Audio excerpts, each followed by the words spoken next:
Bienvenidos a un nuevo video. Te saluda con mucho gusto el profesor Geomani. Hola alumnos y alumnas, ¿qué tal? Bienvenidos al resumen de hoy. Asignatura Geografía. ¿Cómo se distribuyen los grupos culturales en México? Aprendizaje esperado. Valora la diversidad cultural de la población en México. Énfasis. Reconoce la distribución de los principales grupos originarios en México. Vamos a aprender sobre los grupos culturales que conforman a la sociedad mexicana. En pantalla observamos el chilate. El chilate es parte de las costumbres que se tienen en Guerrero. El chilate es una bebida de Guerrero. Es muy típica en ese lugar. Los ingredientes son variados, son mexicanos, de Oceanía y de Asia porque tenemos cacao, canela, arroz y piloncillo. Es una bebida con muchos ingredientes de varias partes del mundo, pero la forma de preparación es propia de grupos culturales del estado de Guerrero. En México hay más de 60 grupos de pueblos originarios. A mí no me gusta llamarles indígenas, para mí son pueblos originarios. En la página 85 de tu libro de Atlas de México puedes apreciar que hay grupos de pueblos originarios en el centro, sur y sureste de México. Y en el norte hay muy pocos pueblos originarios. Las entidades donde hay mayor número de pueblos originarios coinciden con las de mayor número de hablantes de idiomas originarios. ¿Qué te parece si identificas cuántos grupos de pueblos originarios hay donde vives? ¿Perteneces a alguno de ellos? Puedes hacer tus anotaciones en tu libreta si es que quieres.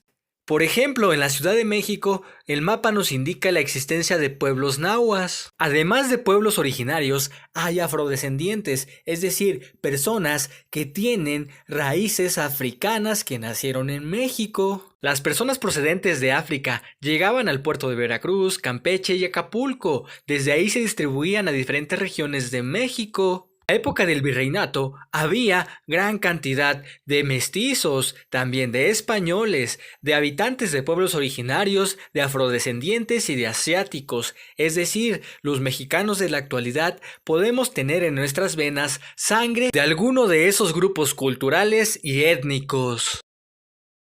Asignatura Matemáticas. Mente sana en cuerpo sano. Aprendizaje esperado. Identifica ángulos mayores o menores que un ángulo recto.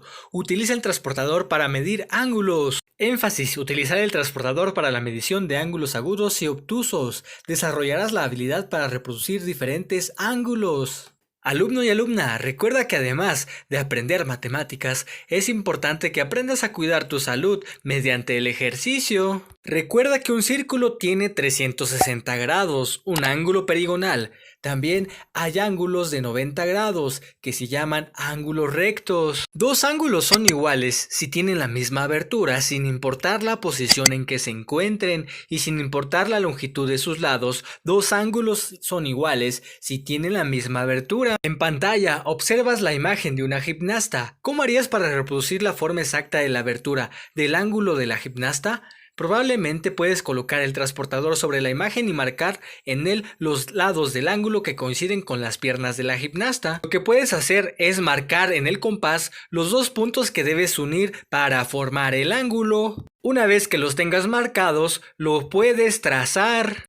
Con el transportador que construiste, reproduce en tu libreta otras medidas de diferentes ángulos que se forman en algunos objetos de tu casa con diferentes aberturas. Pueden ser las de una puerta, en relación con el marco, los vértices de la televisión, aparatos de ejercicio, dibujos en algunos libros, imágenes en la computadora y hasta tu juguete favorito, siempre y cuando existan dos lados que se unen para formar un vértice, para formar un ángulo. Asignatura Inglés. Storytime. Aprendizaje esperado. Interpreta el contenido de un cuento. Énfasis. Comparte apreciaciones de distintos cuentos sobre expresiones culturales. Are you ready for English Clash? ¿Están listos para su clase de inglés? No olviden tener su cuaderno, así como sus lápices de colores para que apunten o dibujen lo que les llame la atención. Kids, do you learn reading? Niñas y niños, ¿les gusta leer? ¡Qué bueno! A mí me gusta mucho. Reading is awesome. Leer es increíble. Are you ready to read in English? ¿Están listos para leer en inglés? Today I will share a legend about some volcanoes. En esta sesión compartiré la leyenda de unos volcanes. Do you know it? ¿La conoces? Let's start. Empecemos. Once upon a time, there was a beautiful princess named Itza. Había una vez una hermosa princesa llamada Itza. She was an emperor's daughter. Era hija de un emperador. Warriors traveled from different lands to meet her. Los guerreros viajaban de diferentes lugares para conocerla. They used to bring presents to her. Solían llevarle regalos. She was not interested in any for team. Ella no estaba interesada en ninguno de ellos. One day, a warrior named Popoka came to see her. Un día, un guerrero llamado Popoka fue a verla. And said, Princess, I don't have expensive gifts of her. Y le dijo a la princesa, no tengo regalos caros que ofrecerte. But if you marry me, I promise that I will love you as long as the night is right and will stay by your side forever. Pero si te casas conmigo, te prometo amarte cada vez que el sol Tonatiuh salga y permanecer a tu lado para siempre. Si quieres conocer el desenlace de esta historia, te invito que en la cajita de los comentarios accedas al link de Aprende en Casa para consultar este texto. Asignatura Español. Tiempos verbales, pasado y presente. Aprendizaje esperado. Emplea adjetivos y adverbios al describir personajes, escenarios y situaciones. Énfasis. Reconoce y utiliza los tiempos verbales en pasado y presente. Conoceremos la importancia de los verbos y su conjugación en los tiempos verbales presente y pasado. ¿Sabes en qué consiste los tiempos verbales presente y pasado dentro de las oraciones? Cuando los verbos se refieren al presente es porque eso está sucediendo en este mismo momento. Y cuando se habla de algo que pasó, entonces esto hace referencia al pasado. Los verbos son palabras que indican las acciones que realizan las personas y los animales, por ejemplo, jugar, ver, comer. Los verbos indican la acción.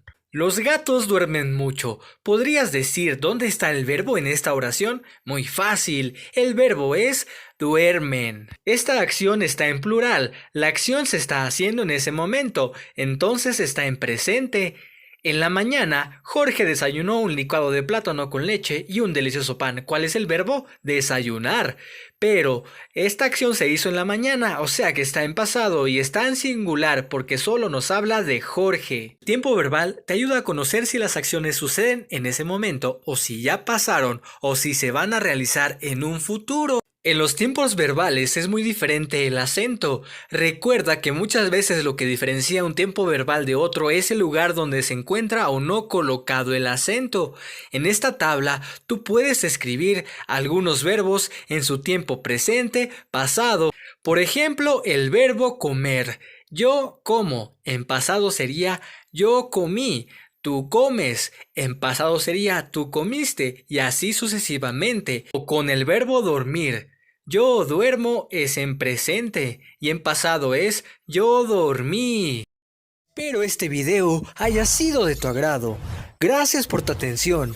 No olvides darle me gusta y dejar tu suscripción. Cuídate mucho, estudia mucho, querido y querida alumna. ¡Hasta la próxima!